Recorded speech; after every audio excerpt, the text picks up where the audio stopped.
François Roch, je suis le directeur du département des sciences juridiques. C'est moi qui vais avoir l'honneur de vous présenter. Je vais dire quelques mots, puis ensuite... Merci. Très gentil, merci. Bonjour, madame. Bonjour. Enchanté. Merci. C'est moi qui vous...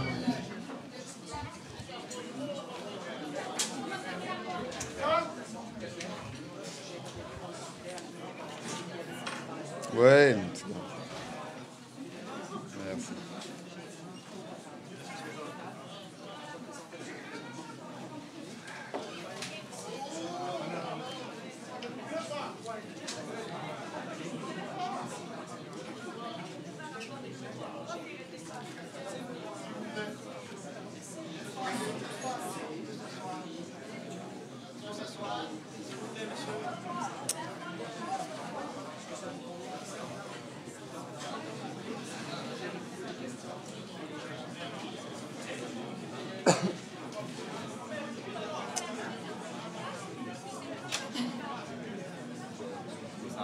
Oui, ça va bien. Oui.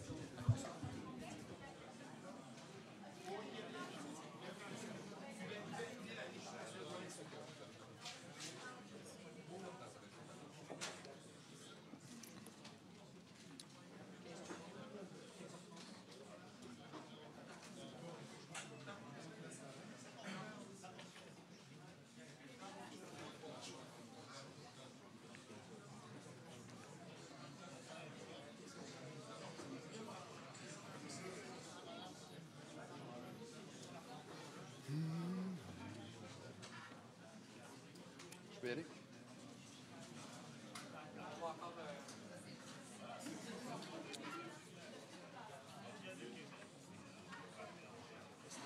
Ça fait plaisir, mon cher. Oui. Moi, je vais pouvoir prendre un siège. Je ne resterai pas à l'avant. Je laisse le podium à professeur Camteau. Moi, je vais m'asseoir à côté des lumières. C'est Rémi et moi qui avons géré le flot des questions pour Parfait. toi, si on travaille, si tu veux rester là, maman. Ah, tu voudrais que je reste à Non, l'avant? c'est pour toi. C'est pour toi. Sinon, on peut t'en sortir.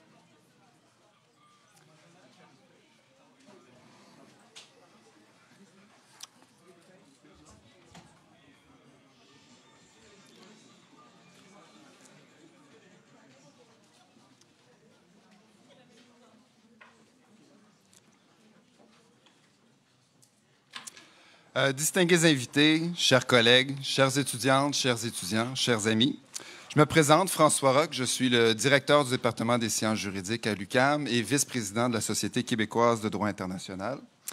Je remercie tous les organisateurs de l'événement. Notre invité est avocat, universitaire et ancien ministre délégué de la Justice du Cameroun.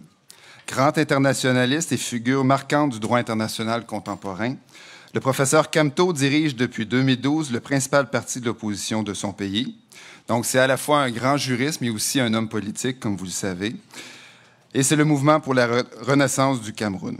Membre et conseiller juridique de la délégation camerounaise à la conférence diplomatique de Rome pour la création de la Cour pénale internationale, il fut de 1999 à 2016 membre puis président de la Commission du droit international, l'un des cénacles les plus prestigieux pour les juristes internationalistes. Notre invité, membre de plusieurs sociétés savantes, est aussi le fondateur de la Société africaine de droit international et membre curatorium de la prestigieuse Académie de droit international de La Haye.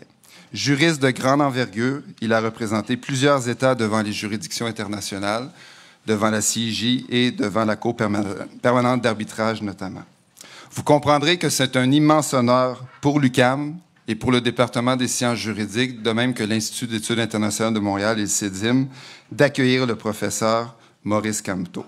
Je vous souhaite à tous et à toutes une agréable conférence. Vous aurez compris que malgré les quelques 50 degrés Celsius qui séparent Montréal et Yaoundé en ce moment, je pense qu'il y a un rapprochement qui s'opère. Donc, merci beaucoup, professeur Camteau, de vous être déplacé à Montréal et d'avoir bravé la tempête, comme toutes les personnes qui sont dans l'assistance.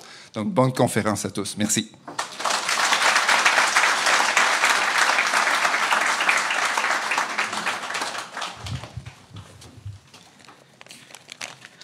Je serai bref.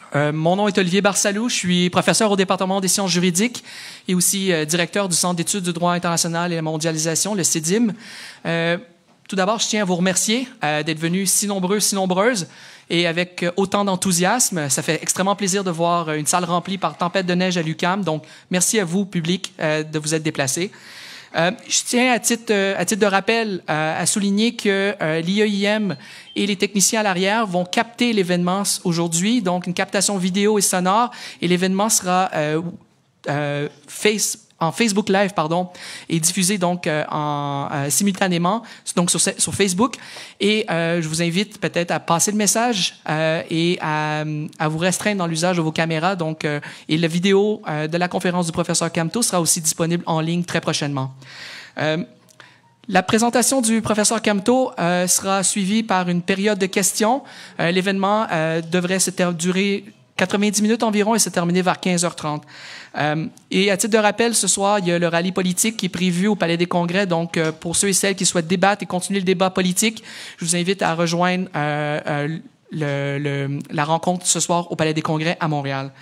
Avant de laisser la parole au professeur Camteau, je souhaiterais remercier un groupe spécial de personnes à l'IEIM, à l'Institut d'études internationales, sans qui, en fait, cet événement n'aurait pas lieu aujourd'hui. Je tiens à remercier du fond du cœur Caroline Doyon, directrice adjointe, Catherine Poulbourg, coordonnatrice, Christina Popescu, coordonnatrice aussi, ainsi que toutes les autres qui sont venues prêter main forte aujourd'hui. Je pense à Valériane, je pense à Sophie. Merci infiniment pour votre aide, sans qui, en fait, cet événement n'aurait pas eu lieu. Finalement, je tiens à remercier le professeur Camteau, qui, en dépit des tempêtes politiques et des tempêtes hivernales que connaissent notre monde, c'est fait un plaisir de venir nous adresser la parole et discuter de droit international. Et donc, sans plus tarder, je vous invite à le remercier d'être venu et je lui cède la parole. Merci, professeur Camteau.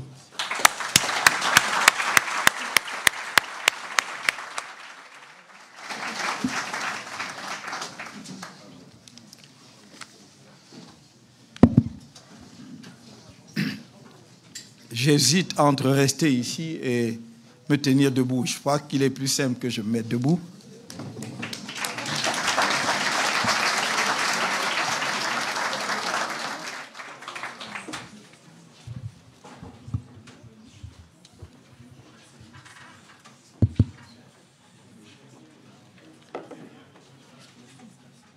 Monsieur le professeur Roch, chers collègues de l'Université de Montréal, du Québec à Montréal, je ne sais pas comment vous exprimer ma gratitude pour les marques de sympathie et l'honneur que vous me faites de m'inviter à prendre la parole dans cette université fort prestigieuse et devant un auditoire aussi important. En général, des conférences de cette nature se tiennent devant un public beaucoup plus restreint, 40, 50, voire 100 personnes maximum. Là, on a tout un amphithéâtre entièrement plein. C'est donc pour moi l'occasion de remercier ceux nombreux qui se sont donné la peine, en dépit justement des intempéries, d'être là cet après-midi. Lorsque Alain Guy Sipo Tachou, pardon. Il va me pardonner, j'ai toujours eu quelques difficultés avec son deuxième nom, m'a parlé de la possibilité de cette conférence et m'a demandé d'indiquer le thème d'une conférence.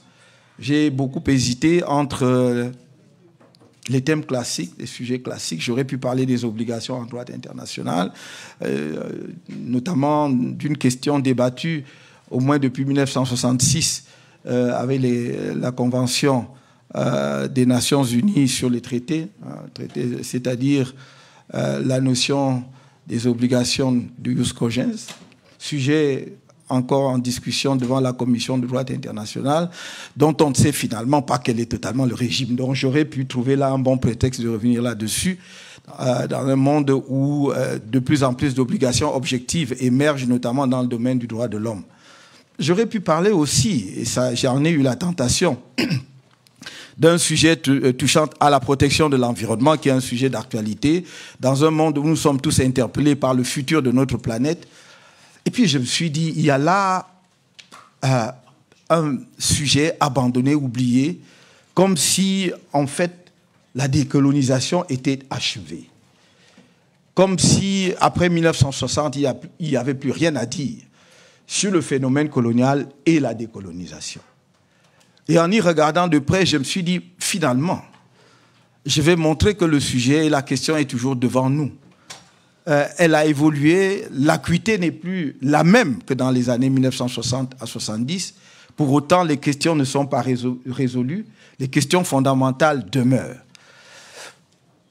Et donc, j'ai proposé à mes collègues que je pourrais appeler, je l'espère, dans un proche avenir, des amis de l'Université du Québec à Montréal, ce sujet, droit international et décolonisation inachevé. Droit international et décolonisation inachevé. Parce que ce n'est pas achevé. On a pensé que le Conseil de tutelle des Nations Unies était devenu une institution obsolète, que le comité de décolonisation même n'avait plus sa raison d'être, qu'après l'indépendance des pays comme l'Angola, la Namibie en particulier, après une rude bataille des États africains contre l'Afrique du Sud, avec les États de la ligne de front, l'OUA, puis aujourd'hui l'Union africaine, pouvait se reposer de luttes acharnées depuis de plusieurs décennies pour décoloniser l'Afrique. Il n'en est rien. Il n'en est rien parce que la colonisation a touché la totalité du continent. Et nous pouvons bien constater aujourd'hui que la totalité du continent n'est pas décolonisée. Et je vais dire, on ne peut pas, et j'y reviendrai dans un instant, mais on ne peut pas parler de décolonisation sans parler d'abord de la colonisation ou de la colonie. Je ne vais pas décrire le processus politique et historique de la colonisation. Vous le connaissez. Mais la colonie, c'est quoi? C'est un territoire placé à un moment donné sous la souveraineté internationale d'un autre État. Donc, il s'établit entre ce territoire et les populations qui y habitent des liens de dépendance par rapport à la puissance administrante. Les régimes ont changé en fonction des parcelles des territoires concernés. Et je parle de territoires placés sous la dépendance, sous la domination d'une puissance étrangère à la suite d'une conquête territoriale. C'est important de souligner la notion de conquête territoriale.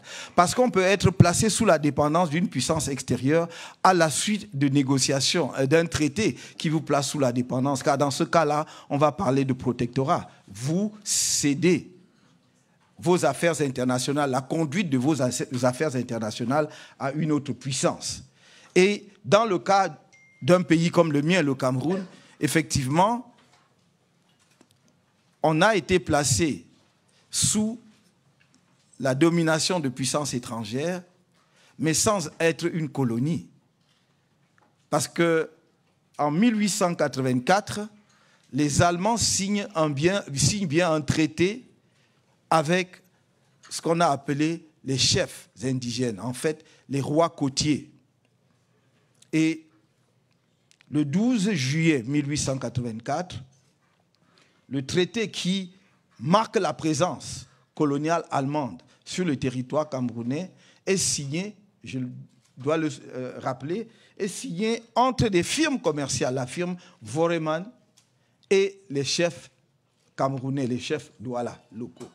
Mais comment est-ce que cet accord commercial devient un traité international? Parce que le représentant de l'empereur allemand, Nachtigal, qui est en Afrique du Nord, fait le voyage à Douala pour, par sa présence, transformer un acte, j'allais dire, de droit privé entre les commerçants, la firme Voreman qui vend les tissus et toutes autres choses, avec les chefs indigènes, en un traité international.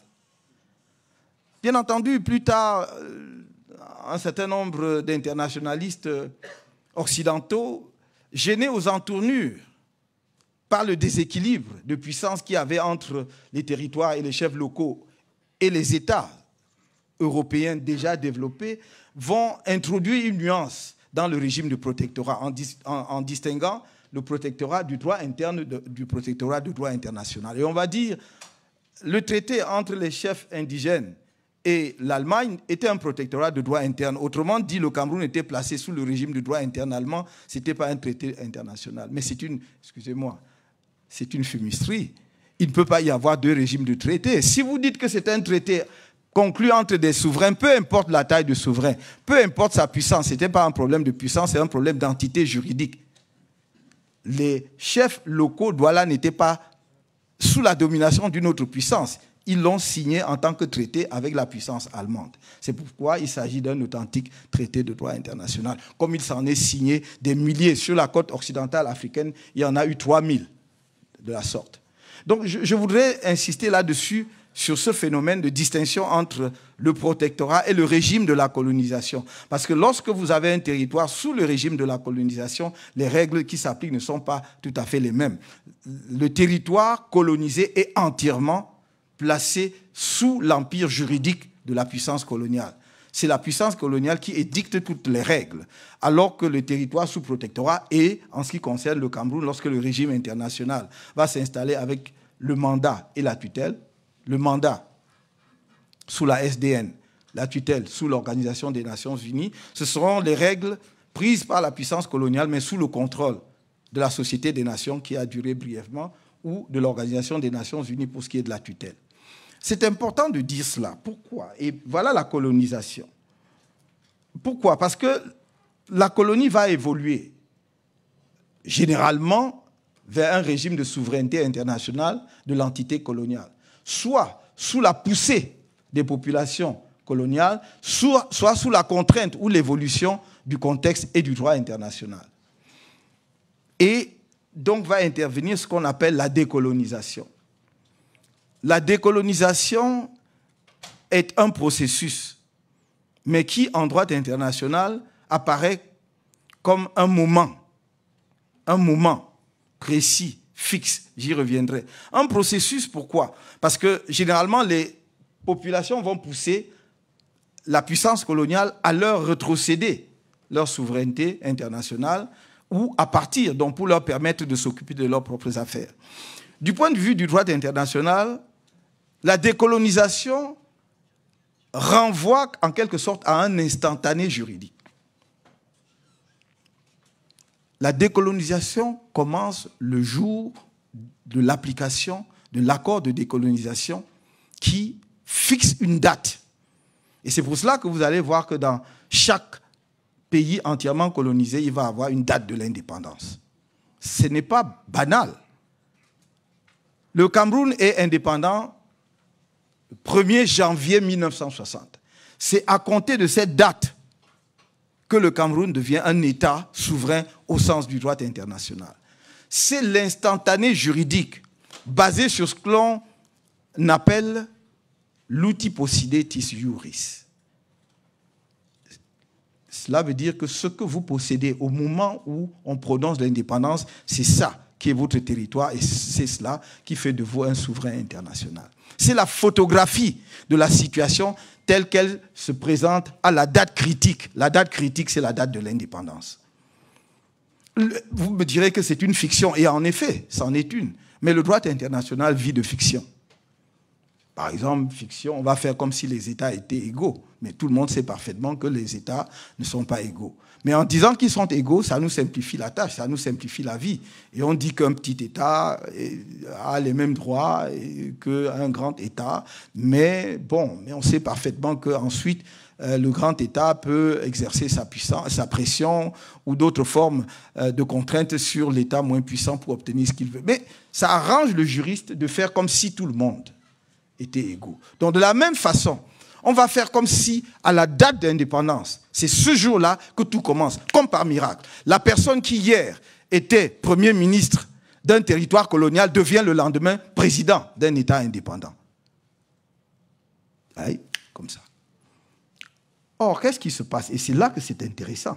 La même personne qui, la veille, n'était pas un chef d'un État, le lendemain devient un chef d'un État et peut donc signer des traités et accords pour le compte de cet État. Mais des traités et accords qui engagent cet État sur le plan international comme si c'était un souverain qui était là depuis longtemps. Vous voyez donc, dès le départ, j'allais dire, il y a un vice originel. Parce que pourquoi pensez-vous que, puisque les traités, l'un des principes fondamentaux en matière du droit des traités, c'est l'égalité entre les parties, la souveraineté entre les parties, la réciprocité. Cela suppose que vous soyez à armes égales pour signer les traités. Mais comment voulez-vous que moi, colonisé d'hier, 24 heures avant, j'étais un colonisé, le lendemain, je suis devenu un indépendant et souverain, je signe un traité avec la même liberté, avec la même connaissance, avec la même souveraineté que l'État qui est là, la puissance qui m'a administré pendant 20 ans, 30 ans, 50 ans, voire un siècle. Voilà le problème de la décolonisation. C'est cette fiction qui fait qu'à un moment donné, on croit que la décolonisation a tout réglé, alors qu'elle n'a rien réglé. Bien sûr, au 1er janvier, vous avez un drapeau, vous avez un hymne national, c'est parfait. On vous désigne d'ailleurs une capitale aussi. Mais on ne va pas bien au-delà de cela. Vous avez les attributs apparents de la souveraineté. Mais il vous manque la substantification de la souveraineté. Et donc tout le problème du droit de la décolonisation par rapport au droit international vient de là. Et n'oubliez pas que le droit international et la pensée juridique internationale, notamment occidentale, qui est une pensée provinciale, c'est une région du monde qui projette sur le reste du monde sa propre vision du monde. C'est ça. Les principes, la souveraineté de l'État, tout ce que vous vous imaginez, c'est Grotius, Hugo de Groot, un Hollandais, 16e siècle, qui dit, parce que son pays étant une puissance de navigation, tout petit pays, mais a des problèmes commerciaux, prône le principe de la liberté des mers. Donc il dit cela pour régler un problème de la Hollande. Il ne dit pas cela par générosité, parce que le principe que les mers soient libres est bon pour tout le monde. C'est pour régler un problème commercial néerlandais. Et je peux citer plein d'autres principes comme cela. Et c'est ce principe qu'il projette sur le reste du monde et on dit c'est le droit international. Et donc il faut bien être conscient de la dépendance que nous avons vis-à-vis de la pensée occidentale par rapport au droit international. Si nous ne développons pas une vraie pensée critique par rapport à cela, on ne comprendra pas. Il faut questionner les principes. D'où viennent-ils? Pourquoi? Est-ce qu'ils sont encore pertinents et opérationnels aujourd'hui? Donc de la même façon, la colonisation va développer quoi? Le principe de la terra nullius. Terre vacante et sans maître. Terre n'appartenant à personne. Et vous allez arriver sur les côtes occidentales africaines ou orientales, peu importe. Et les gens sont dans leur village. Mais ils n'ont pas posté des armées partout pour voir celui qui empiète sur leur territoire. Et vous dites, je n'ai rencontré personne. Mais bien sûr que vous n'avez rencontré personne parce que ce n'était pas leur souci. Ils vaquent à leurs occupations quotidiennes. Mais c'est bien leur territoire. Mais vous décrétez que c'est terra nullius. C'est une terre vacante, sans maître, dont j'en prends possession. Voilà la colonisation. J'en prends possession, donc le seul titre juridique que j'ai sur ce territoire, c'est la conquête, le fait que j'ai pris possession un jour en déclarant que c'est un territoire sans maître. Et fort de ce principe que je me suis forgé, qui est un terme, comme vous voyez, c'est une expression du droit romain. Et d'ailleurs, le droit international, comme une grande partie du droit latin, doit beaucoup à Rome, l'Empire romain. Tout ce qu'on a, à 90%, c'est du droit romain, interne d'ailleurs, pour régler les problèmes internes que l'on a transposés par adaptation au droit international.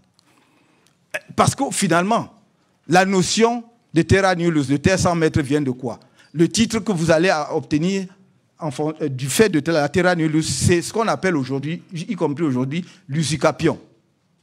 C'est-à-dire la prescription acquisitive. Le fait que je me sois installé sur un territoire qui n'appartenait à personne devient ma propriété du fait de l'occupation.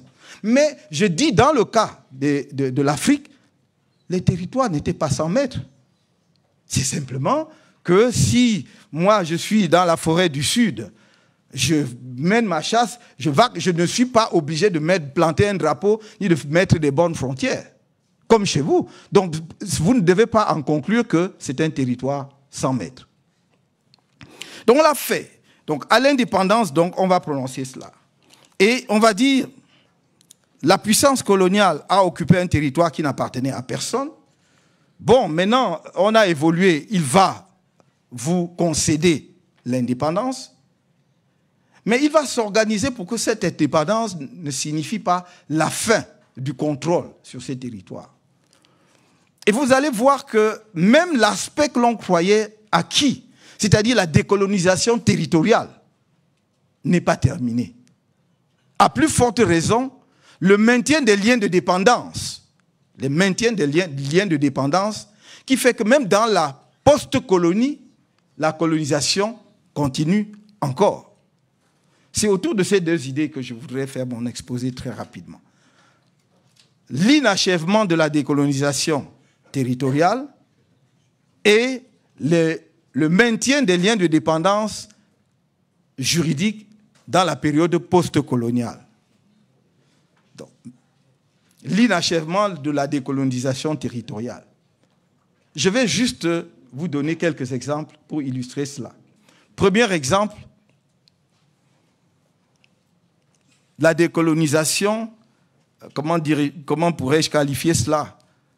La décolonisation débarras. C'est-à-dire que la colonie devient un problème, on veut s'en débarrasser et on ne se soucie pas trop de comment effectivement on s'en débarrasse. L'exemple typique, c'est le Sahara occidental.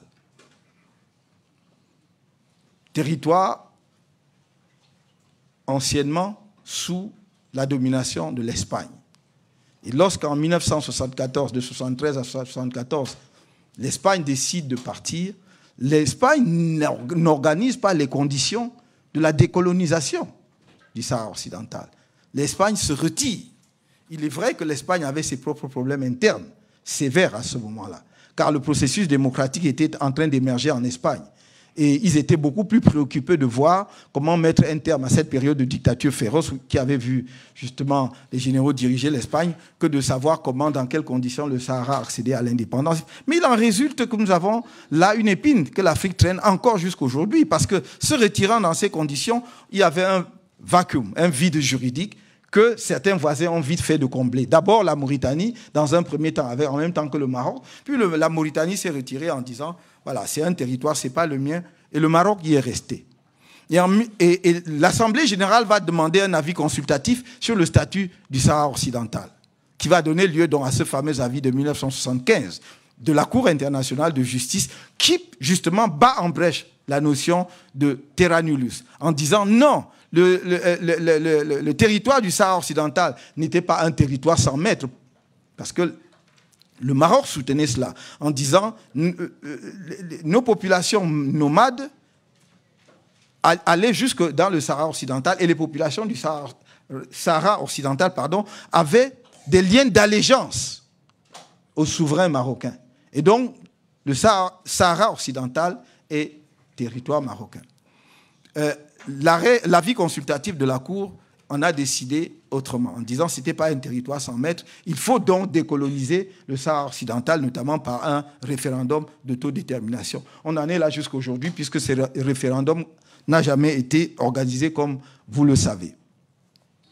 Problème sur qui va prendre part au référendum. Est-ce que ce sont... le Maroc dit les populations du Sahara occidental qui sont au sud de l'Algérie, à Tindouf, ne doivent pas y prendre part.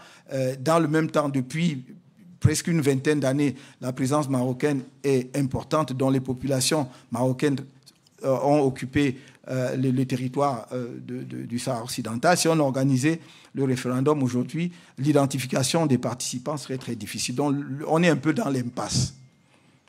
Voilà le premier exemple. Donc, décolonisation, débarras. Mais il y a d'autres formes de décolonisation. C'est ce que j'appellerais la décolonisation à reculons. La puissance coloniale décolonise, mais sans vouloir partir. Ou alors en gardant quelque chose. Et dans le cas des grands empires coloniaux, comme ceux de la Grande-Bretagne et du Royaume-Uni et de la France, on va essayer de garder quelques confettis de l'Empire. Et le cas le plus illustratif, c'est toujours en Afrique, notamment dans l'océan Indien. Dans l'océan Indien, vous avez, première situation, celle de l'archipel des Chagos. La Grande-Bretagne achète les Chagos à l'île Maurice en 1965. Mais l'île Maurice n'est pas indépendante à ce moment-là. Donc c'est à un territoire encore colonisé, sous administration britannique. Achète et installe une base militaire, concède ensuite donc l'île, notamment l'île principale, Diego Garcia, aux États-Unis pour construire une base militaire. Et cet accord devait durer jusqu'en 2016. Et en 2016, la Grande-Bretagne a renouvelé le traité jusqu'en 2036. Et c'est là que l'île Maurice dit non, nous sommes devenus un territoire, un État indépendant. Vous ne pouvez donc pas concéder quelque chose qui ne vous appartient pas. Donc là aussi, les deux parties, l'Assemblée générale des Nations unies a demandé un avis consultatif sur le statut de Chagos et l'avis consultatif a été très clair. C'est tombé le 25 février 2019, qui a été très clair en disant que la Grande-Bretagne doit plier bagage, donc on doit quitter l'archipel des Chagos le plus rapidement possible parce que c'est territoire de l'île Maurice. Deuxième exemple, dans l'océan Indien, c'est Mayotte. L'île de Mayotte fait partie des Comores, de l'archipel des Comores.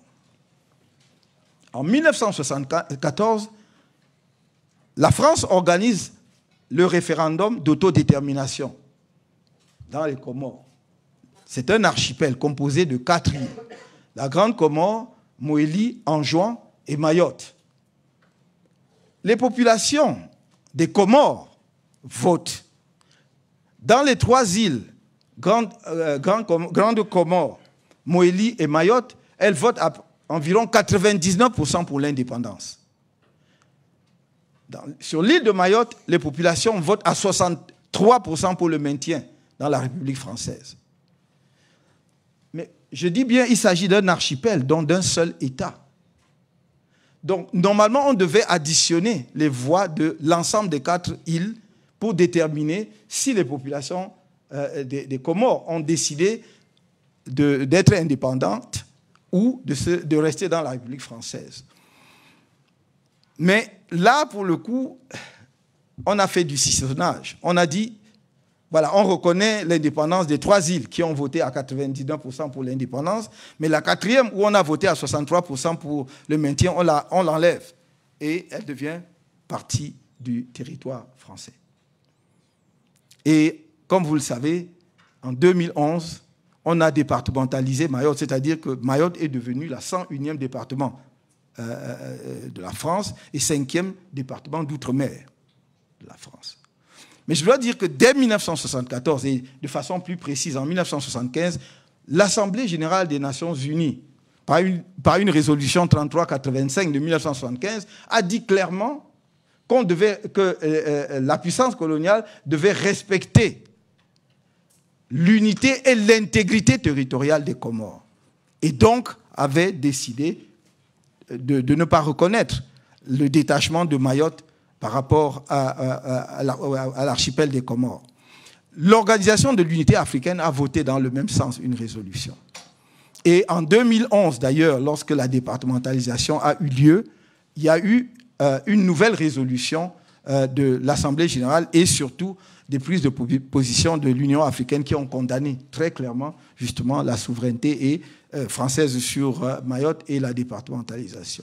Vous voyez donc que par ce comportement, les puissances, qu'elles soient britanniques hier jusqu'à l'avis consultatif, on verra d'ailleurs ce que les Britanniques vont faire de cet avis, puisque un avis consultatif n'est pas un arrêt de la Cour internationale de justice, il n'est donc pas contraignant, même si en pratique jusque-là tout le monde respecte les avis consultatifs de la Cour internationale de justice.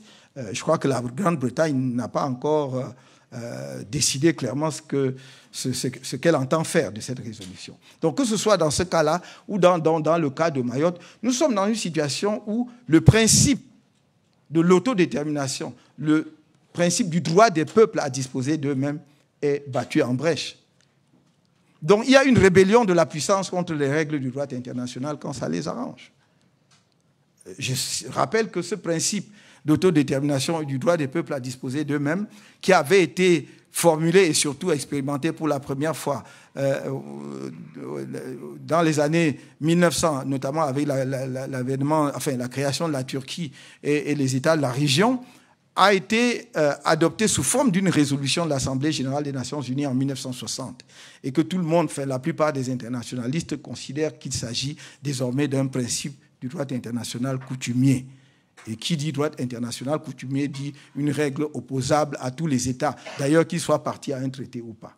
Et donc, on voit bien que dans le cas d'espèce, il n'y a pas respect d'une règle de droit international dès lors qu'une puissance estime que ses intérêts vont à l'encontre. Et donc, du coup, pour faire un rapprochement avec l'actualité, vous voyez combien inextricable peut être la situation, par exemple, de la Crimée.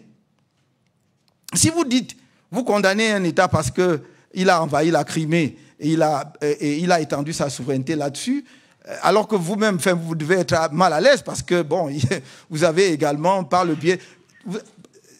Regardez très bien. Dans le cas de la Crimée, le pays qui a envahi la Crimée organise un référendum. On peut appeler ça semblant de référendum, peu importe, ça en est un, n'est-ce pas? Formellement, comme ailleurs. Donc il va vous opposer, bah oui, il y a un référendum, les populations de là ont décidé qu'elles veulent bien se rattacher à la Russie. Je ne vois pas au nom de quoi vous devez vous en offusquer. Et du coup, comme chacun a un cadavre dans les placards, on va dire, bon, voilà, il vaut mieux se taire. Bon, nous, on a fait là et on fait. Donc, il faut bien voir comment, effectivement, la puissance peut également à la fois être une source de protection et de défense du droit international, mais une source de désordre juridique international.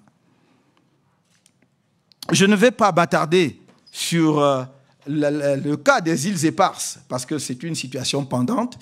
Les affaires qui sont pendantes, je n'en parle pas, parce que c'est aux instances internationales qui ont été saisies d'en décider. Mais les îles éparses, c'est toujours dans l'océan Indien, au large de Madagascar. Madagascar a accédé à l'indépendance en 1960, mais sans les îles éparses.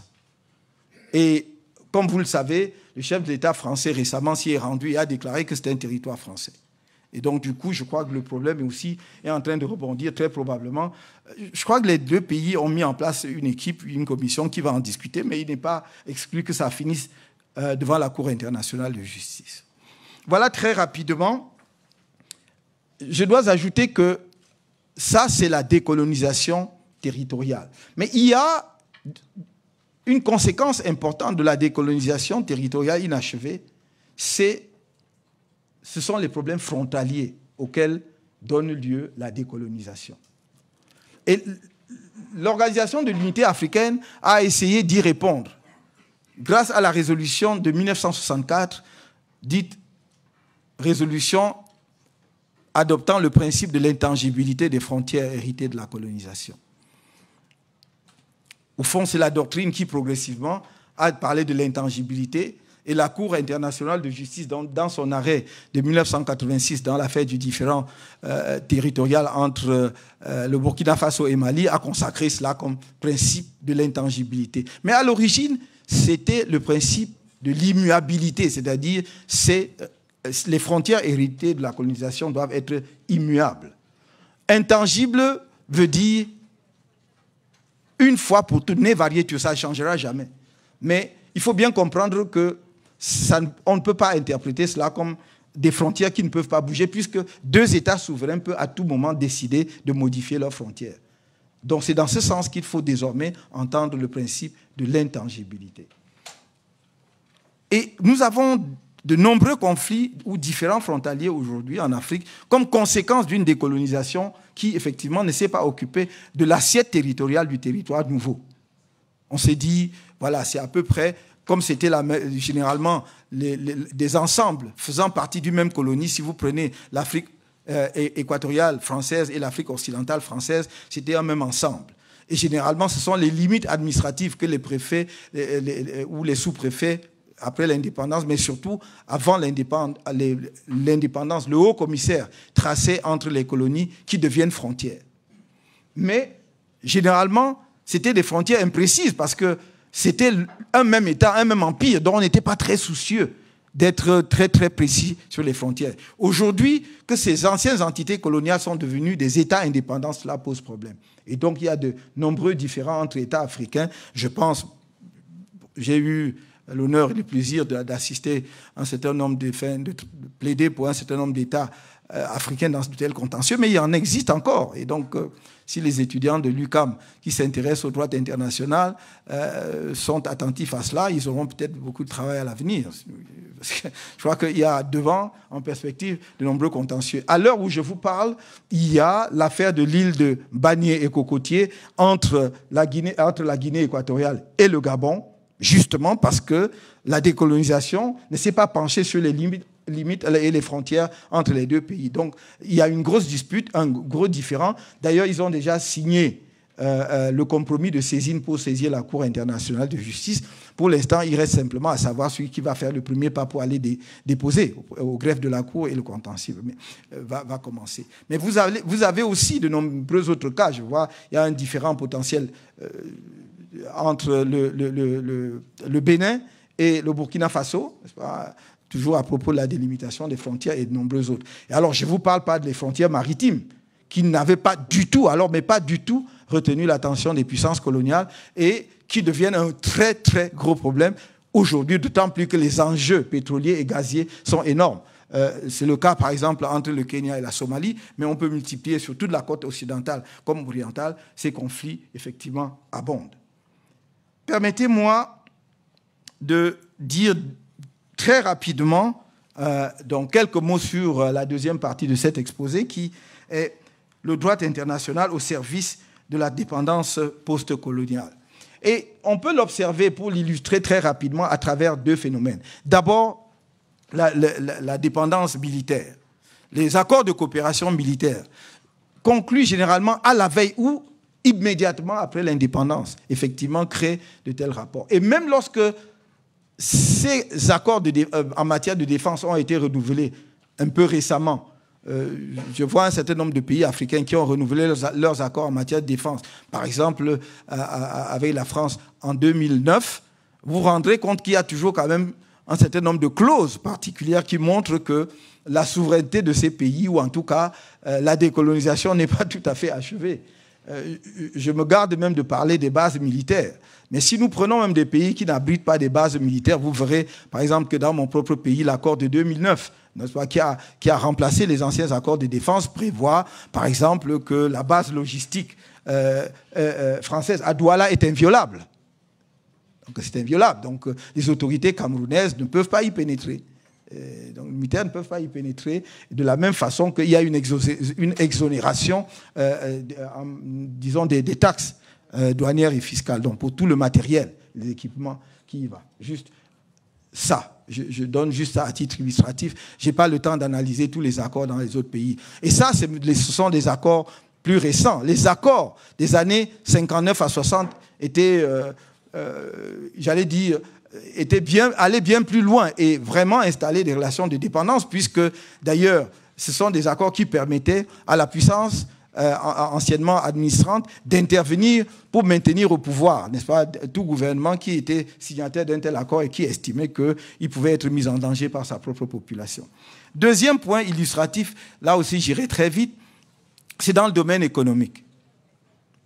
Et là, nous pouvons commencer par ce qu'on a appelé les accords de coopération économique, notamment en matière commerciale, entre les pays africains et en particulier les pays européens. Les accords de Yaoundé 1, Yaoundé 2, Lomé 1, Lomé 2. Et enfin, l'accord de Cotonou de 2000. Et il ne vous aura pas échappé qu'aucun de ces accords n'a permis le développement de l'Afrique. Mais comment voulez-vous signer dès les années 60 ? L'accord de Yaoundé 1, je crois que c'est entre 62 et 63, si je me trompe. Accord commercial. Le Cameroun ne produit encore rien sur le plan industriel et quelques produits agricoles. Ce qu'on a appelé les produits de rente, c'est-à-dire le cacao, le café, le thé, le coton. Et on vous dit c'est un accord d'échange commercial. Sauf que, en fait, vous recevez tout et vous n'échangez rien. Et c'est ça. Et du coup, en même temps, le caractère pernicieux de ces accords vient de ce que ça vous spécialise. Parce que vous dites, j'ai un marché pour le cacao, alors donc il faut que je produise davantage de cacao parce que je vais bénéficier du marché qui m'ouvre justement les perspectives non douanières, non tarifaires. Vous allez donc produire toujours sans transformation. Ce n'est pas des produits industriels. Vous devez produire et renvoyer brut. Donc vous produisez beaucoup de cacao, beaucoup de café, beaucoup de coton. Donc vous ne déterminez pas les prix. Hein? Après, on vous a chanté tout au long des années 70, vous n'étiez pas encore né, mais la détérioration des termes de l'échange. Qui détériore quoi? Vous échangez d'abord quoi pour que ça se détériore? Donc vous vendez le café, vous vendez le coton, et alors vous produisez que ça. L'industrie africaine est nulle parce qu'il y a eu cette spécialisation par le corset des accords, signés trop tôt. Et donc, vous avez vu que 40 ans, 50 ans, 60 ans d'accords n'ont permis à aucun pays africain de bouger. Maintenant, subitement, on vous dit, vous êtes devenu grand. Il faut signer des accords de partenariat économique avec l'Union européenne. C'est encore mieux. On va supprimer toutes les barrières tarifaires. Donc, du coup, les barrières douanières qui vous permettaient d'avoir des recettes douanières pour alimenter votre budget vont disparaître. Parce que de toute façon, vous n'avez toujours pas d'industrie, puisque les précédents accords ne vous ont pas permis d'installer l'industrie, mais simplement, vous allez être le déversoir des produits européens, qui, dans certains cas, vont concurrencer la petite industrie locale qui commençait à naître. Voilà le problème. Parce qu'il faut que l'on se dise les vérités sur la scène internationale. Vous ne pouvez pas, dans le même temps, déplorer l'immigration massive, y compris illégale, des jeunes Africains, qui ne trouvent pas de perspective chez eux, pas de travail chez eux, et en même temps les inonder de façon à ce que le développement soit impossible chez eux. Ils sont consommateurs en bout de chaîne. Donc, il n'y a pas de valeur ajoutée lorsque vous êtes simplement consommateur. Il vous faut d'ailleurs trouver de l'argent pour continuer à consommer. Donc, voilà pourquoi je mets ces accords-là au rang des accords postcoloniaux qui solidifie les liens de dépendance coloniale. Mais il y a aussi, dans le domaine monétaire, notamment en ce qui concerne les pays de la zone franc, des accords qui ont effectivement maintenu les pays africains dans cette relation de dépendance en leur enlevant le levier qui permet à tout État souverain de mener sa propre politique monétaire. Ce n'est pas seulement fantaisiste, ce n'est même pas idéologique comme j'entends beaucoup, c'est vraiment technique et économique. Bon, bien sûr, la décision est éminemment politique, la souveraineté monétaire est quelque chose de politique, mais au final, c'est qu'on vous enlève un des leviers qui vous permet d'organiser votre propre développement. On vous dit, oh, vous avez la stabilité monétaire. Qu'est-ce que vous faites avec la stabilité monétaire grâce à une parité fixe? Les experts nous disent, bah non, cette stabilité vous permettait simplement d'assurer aux entreprises de la puissance dominatrice de venir s'installer en sachant que l'argent qu'il investit chez vous, il ne perdra pas un centime dessus puisqu'il a une parité fixe. Oui, alors que par le jeu de la politique monétaire, par le jeu de la dévaluation et tout ce que vous voulez, vous pouviez justement avoir une marge qui vous permet effectivement de modifier les rapports. Donc, c'est stable, c'est fixe. Il investit 10 francs, il sait que je retirerai 15 francs et il est sûr qu'il retirera les 15 francs parce que la parité fixe de la monnaie vis-à-vis de la devise métropolitaine hier et vis-à-vis de la devise européenne lui garantit cela. Et évidemment, nous connaissons tous les autres aspects, le fait que les fonds ont été déposés au Trésor français et non pas à la Banque de France, parce que si c'est la Banque de France est une banque, donc elle doit rémunérer l'argent. Hein? Mais quand c'est au Trésor, c'est une administration de l'État, donc ça devient des recettes budgétaires, et donc votre propre argent peut vous être prêté, parce que bon, c'est un argent que vous avez déposé. À l'origine, avant la révision de 1972, c'était 63% des dépôts qu'il fallait faire après les accords, la modification de 72-73, c'est devenu 50%, mais c'est toujours beaucoup. Sans compter que lorsque ce panier commun de réserve, puisque tous les pays de la zone franc mettent dans le même panier, la garantie que vous donne le pays, vous ne l'appelez pas tout le temps parce que les pays qui ont davantage de réserves soutiennent ceux qui n'ont pas assez de réserves, sans qu'ils aient à intervenir. Donc, si la Guinée équatoriale ou le Cameroun a davantage de réserves parce qu'il a vendu plus de pétrole et que la Centrafrique n'a pas assez de réserves, il va y avoir donc un jeu de compensation. On n'appellera pas la France en garantie, puisque vous pouvez faire ça entre vous. Et si votre compte d'opération au Trésor français devient déficitaire, normalement, c'est là que le garant doit jouer, parce qu'il doit approvisionner le compte. Mais il ne le fait pas. À ce moment-là, il vous impose la dévaluation. Donc, nous sommes là face à des accords et nous avons suivi dernièrement que quelque chose a commencé à bouger sur ce terrain-là. C'est bon, très bien, ça va dans la bonne direction. Moi, je dis, il faut voir ce que ça va donner parce que le diable est dans les détails. Donc, on est sorti de l'appellation déjà, symboliquement, on est allé à l'écho. Donc, c'est plus le franc CFA, ce sera l'écho. Où seront déposées les réserves? Est-ce qu'il y aura encore des réserves? Apparemment, non. Tant mieux. Mais il y a quelqu'un de généreux qui se propose pour continuer à être garant. Et tout le problème est là. Alors, voilà. Alors, si vous garantissez, parce que dans l'accord de 1972, l'article 7 disait que la BEAC est une institution multinationale africaine à la gestion et au contrôle duquel participe la France en contrepartie de la garantie de sa monnaie. Voilà, ça ce sont les termes. Vas-y, exact, je cite de mémoire, mais c'est cela, de sa monnaie. Bon, donc, c'est en vertu de la garantie de sa monnaie qu'elle devait participer à la gestion et au contrôle.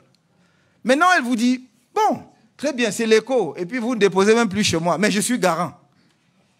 Donc, la clause en vertu de laquelle elle participait à la gestion et au contrôle demeure. C'est pour cela que j'ai dit, on m'a posé la question il n'y a pas longtemps, et j'ai dit, donc le diable est dans les détails, on nous a annoncé un accord entre le ministère français des Finances et les institutions financières de la zone franc en Afrique, c'est-à-dire BEAC et BCAO en Afrique occidentale. Pour l'instant, la BEAC observe encore. Non. Et donc, il faudra que nous attendions de voir ce qui sera dans cet accord pour savoir vraiment si on est sorti du franc CFA ou bien si on a seulement changé d'appellation. Voilà les quelques indications, les quelques éléments que je voulais, à grands traits, vous présenter pour illustrer mon idée selon laquelle la décolonisation est inachevée. Et je terminerai simplement en disant une chose. Afin de permettre au droit international de jouer pleinement son rôle de règle organisant la vie dans la société internationale, il faut décoloniser le droit international. Il faut le décoloniser lui-même. C'est-à-dire que nous devons avoir un regard critique sur les concepts du 19e siècle qui étaient forgés pour asseoir la colonisation. Ce n'était pas forgé abstraitement pour le plaisir intellectuel et spéculatif de créer des normes. C'était pour asseoir les intérêts et la colonisation. Donc nous devons commencer donc par une vraie critique de ces concepts et de ces principes. Nous devons aussi essayer de regarder au-delà du 19e siècle pour voir les origines historiques du droit international. On enseigne de moins en moins l'histoire du droit international dans les facultés. C'est vrai que c'est une matière qui est devenue obèse. Et donc, généralement, les programmes n'ont pas le temps de consacrer un vrai morceau à l'histoire du droit international. Vous apprendriez beaucoup de choses, y compris tous les débats sur le concept du jus cogens, y compris le débat sur la question du droit naturel et du droit positif. Pourquoi on en est arrivé là? C'est parce que les premiers, ce qu'on a appelé les pères fondateurs du droit international, venaient en grande partie de l'Église aussi, n'est-ce pas? De Vitoria, Suarez et tout ça. Ça, c'était des moines. Et donc, à une époque où le christianisme était très dominant en Europe et dont la pensée du droit international se coulait aussi dans la pensée globale de la société. Quelqu'un comme Hugo de Groot, dont je vous ai parlé tout à l'heure, toute sa doctrine partait d'abord du principe acquis que la théologie chrétienne était la base de ce qui devait sous-tendre la réflexion en droit international. Je ne dis pas que la théologie chrétienne n'est pas bonne, je dis simplement qu'il faut le savoir et faire son propre inventaire, et analyser et savoir effectivement si ça peut continuer à régir tout cela aujourd'hui ou pas. Voilà, je crois que je n'ai peut-être pas, je l'espère, épuisé le sujet, mais il m'a suffi juste de vous indiquer qu'il y avait encore là matière à réflexion, et je vous remercie de votre aimable attention.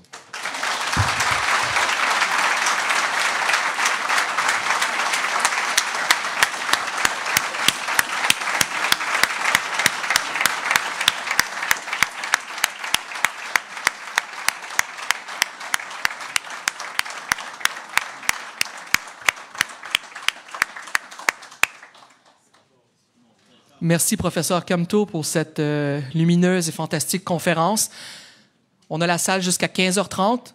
Je crois qu'on peut prendre quelques questions, mais avant de procéder aux questions, j'ai juste à titre de rappel, il y a 2 micros de part et d'autre, un micro de part et d'autre de la salle. Si vous voulez poser une question, je vous invite à vous lever et aller vous mettre en rang pour poser la question au micro afin que tout le monde dans la salle puisse vous entendre. Et autre chose, je tiens à souligner et à la rappeler, on a une salle voisine qui est pleine aussi, qui malheureusement on ne pouvait pas accommoder. Et je voulais juste le rappeler parce qu'on a cette salle-ci, mais toute la conférence a été diffusée aussi dans la salle voisine. Il y a plus de 250 personnes qui se sont présentées à l'événement et je vous remercie pour ça. Donc maintenant pour la période de questions, un à la fois, au micro, on y va lentement et je vous laisse, professeur Camteau, prendre des questions.